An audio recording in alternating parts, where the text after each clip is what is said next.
আজকের পৃথিবীর সবচেয়ে আলোচিত এবং ঘটনাবহুল ভূখণ্ডসমূহের অন্যতম হলো সিরিয়া। একজন মুসলমানের কাছে মক্কা এবং মদিনার পরে তৃতীয় সবচেয়ে গুরুত্বপূর্ণ এবং পবিত্রতম ভূখণ্ড হলো সিরিয়া। কারণ রাসূল করিম সাল্লাল্লাহু আলাইহি ওয়াসাল্লামের বহু তাৎপর্যপূর্ণ ভবিষ্যৎবাণী রয়েছে সিরিয়াকে কেন্দ্র করে। আজকের সিরিয়ার প্রাচীন এবং ঐতিহাসিক নাম ছিল শাম।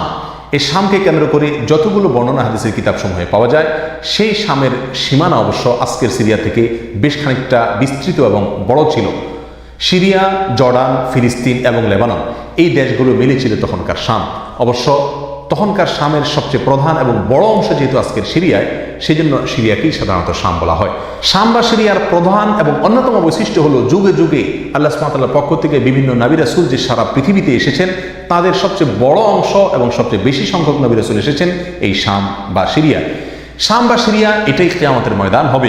কিয়ামতের দিন লোকেরা এখানেই সমবেত হতে থাকবে। এর বাইরেও শাম বা সিরিয়া প্রসঙ্গে রাসূল করিম সাল্লাল্লাহু আলাইহি ওয়াসাল্লামের আরো অনেক গুরুত্বপূর্ণ মন্তব্য এবং বক্তব্য রয়েছে। সামান্য কয়েকটি বক্তব্য আজ আপনাদের সম্মুখে আমরা পেশ করতে চাই।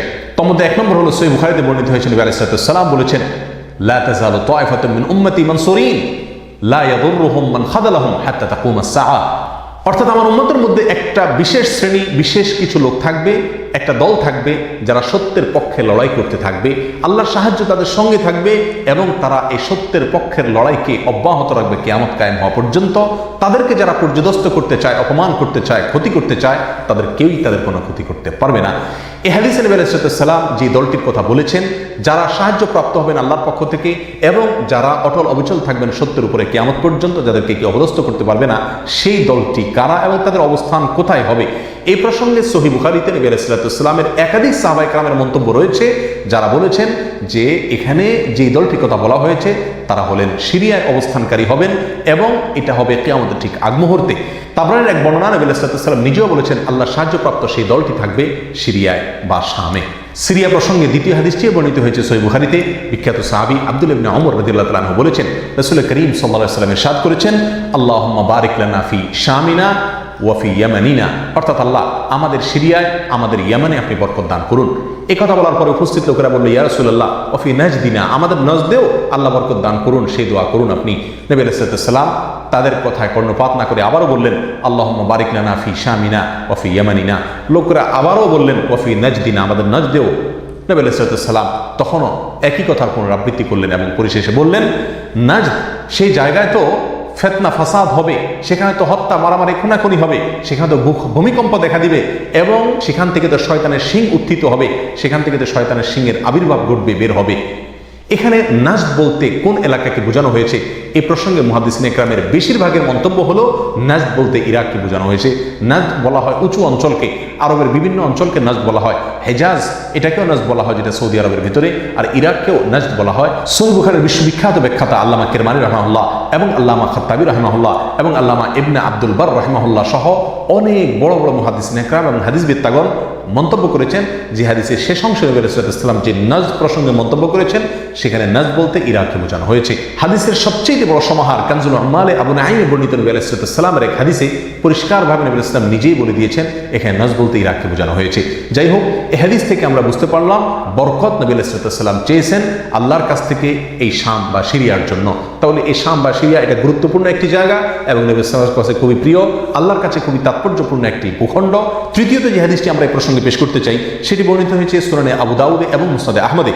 নবী আলাইহিস সালাম থেকে বর্ণনা করেছেন আব্দুল্লাহ ইবনে হাওয়ালা রাদিয়াল্লাহু তাআলা আনহু, তিনি বলেন যে রাসূল করিম সাল্লাল্লাহু আলাইহি ওয়াসাল্লাম আমাকে বলেছেন, দেখো যখন তুমি দেখবে যে খেলাফত পবিত্র ভূমিতে অবতরণ করেছে, নেমেছে, এসেছে, প্রতিষ্ঠিত হয়েছে, তখন তুমি ধরে নিবে যে কিয়ামত খুবই সন্নিকটে এসে গেছে।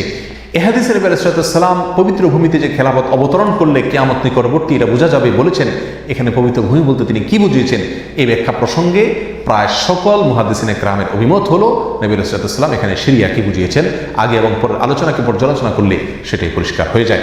সিরিয়া প্রসঙ্গে চতুর্থ যে হাদিসটি আমরা পেশ করতে চাই, সেটি সুনান তিরমিজিতে বর্ণিত হয়েছে।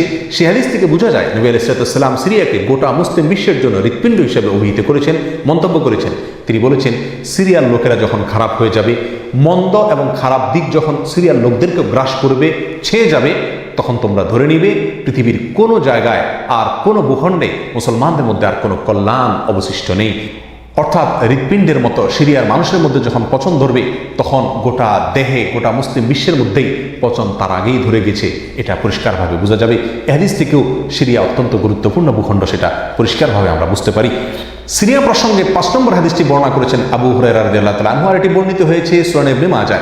নবী আলাইহিস সালাম বলেছেন, একটা সময় আসবে যখন গোটা বিশ্বে বড় বড় যুদ্ধ বিগ্রহ সংগঠিত হবে, বিশ্বজুড়ে যখন বড় বড় যুদ্ধ দেখা দিবে, তখন মাওয়ালিদের অর্থাৎ নমুসলিমদের একটি দল আল্লাহর পক্ষে, সত্যের পক্ষে, আল্লাহর দ্বীনের জন্য লড়াই করতে থাকবে, এবং তখনকার আধুনিক যত অস্ত্রশস্ত্র এগুলিতে তারা সজ্জিত থাকবেন এবং সত্যের পক্ষে লড়াই করতে থাকবেন।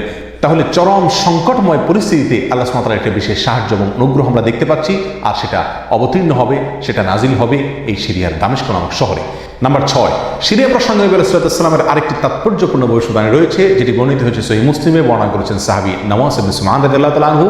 তিনি বলেছেন, নবী আলাইহিস সালাম একবার দাজ্জাল প্রসঙ্গে দীর্ঘ এবং বিশদ আলোচনা করলেন। একটা পর্যায়ে এসে তিনি বললেন, কিয়ামতের পূর্বে আল্লাহর নবী ঈসা আলাইহিস সালাম যে আসমান থেকে অবতরণ করবেন পৃথিবীতে, তিনি অবতরণ করবেন মূলত সিরিয়ার দামেস্ক নামক শহরের, বর্তমান যে রাজধানী সেই দামেস্ক শহরের পূর্ব অঞ্চলের একটি উঁচু এবং সাদা মিনারায় তিনি অবতরণ করে দুনিয়াতে আসবেন। এসে সারা পৃথিবী জুড়ে তাণ্ডব চালানো দাজ্জালের বিরুদ্ধে তিনি লড়াই করবেন, এবং সিরিয়ার এই লুদ নামক জায়গায় তিনি দাজ্জালকে হত্যা করবেন। একজন মুসলমানের কাছে যে সিরিয়ার ভূখণ্ডটি অত্যন্ত তাৎপর্যপূর্ণ তা পরিষ্কারভাবে হাদিসের মাধ্যমে ফুটে ওঠে। নাম্বার 7, তিরমিজি বর্ণিত এক হাদিসে আসছে নবী আলাইহিস সালাম ইরশাদ করেছেন, কিয়ামতের পূর্বে ইয়েমেনের হাজরামাউত নামক শহরে সেখানে আগ্নোৎপাত দেখা দিবে, আগ্নেয়গিরি দেখা দিবে, এবং সে আগুন মানুষকে ধাওয়া করতে থাকবে। সেই পরিস্থিতি আসলে কিয়ামতের ঠিক পূর্ব মুহূর্তে আমরা কি করব, এই প্রসঙ্গে সাহাবায়ে কেরাম নবী আলাইহিস সালামের কাছে দিক নির্দেশনা চাইলে তিনি বললেন, আলাইকুম বিশাম, তোমরা শাম বা সিরিয়ায় গিয়ে আশ্রয় নিবি। অন্য এক হাদিসে আসছে নবী আলাইহিস সালাম বলেছেন, একটা সময় আসবে যখন 3টা জায়গায় একসঙ্গে যুদ্ধ চলবে, সিরিয়ায় এবং ইয়েমেনে এবং ইরাকে। একজন সাহাবী প্রশ্ন করলেন, ইয়া রাসূলুল্লাহ, আমাকে ওই সময় আপনি কোন পক্ষের হয়ে লড়াই করার জন্য নির্দেশ করবেন?